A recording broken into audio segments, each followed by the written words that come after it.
Bonjour chers frères et sœurs dans le Seigneur, nous sommes aujourd'hui le jeudi 28 novembre 2024.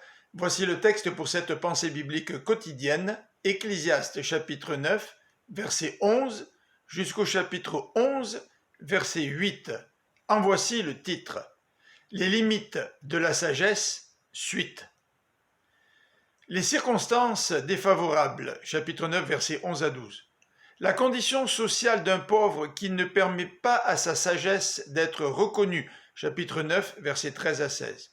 Une faute ou un peu de folie qui peut gâcher beaucoup de biens et une bonne réputation, verset 18 du chapitre 9 et le verset 1er du chapitre 10. Des incompétents dans des postes de responsabilité, chapitre 10, versets 5 à 7. Tous ces différents facteurs peuvent compromettre le succès de la sagesse. Malgré cette réalité, le sage se trouve dans une meilleure situation que l'insensé. Chapitre 10, versets 12 à 19. Il se dirige dans la bonne direction, verset 2, et son attitude peut éviter bien des problèmes, verset 4.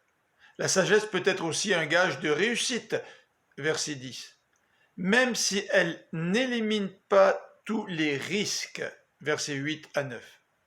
Sa voix s'exprime dans le calme, chapitre 9, verset 17, voire aussi le chapitre 10, verset 4. Puisque nous ne connaissons pas l'aboutissement de nos projets, la sagesse nous recommande de ne pas hésiter à nous lancer dans des entreprises, malgré les craintes qui peuvent être les nôtres. En effet, nous ne pouvons pas tout prévoir. Parfois, les circonstances nous sont défavorables. Allons tout de même de l'avant, en diversifiant nos efforts pour augmenter la probabilité des résultats. S'il vit de nombreuses années, que l'être humain se réjouisse, mais qu'il n'oublie pas que les jours de malheur sont nombreux et que l'avenir est dérisoire.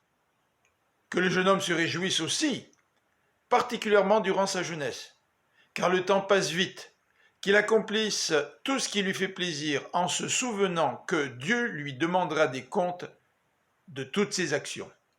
Je vous souhaite une bonne fin de journée, que le Seigneur vous bénisse. À demain.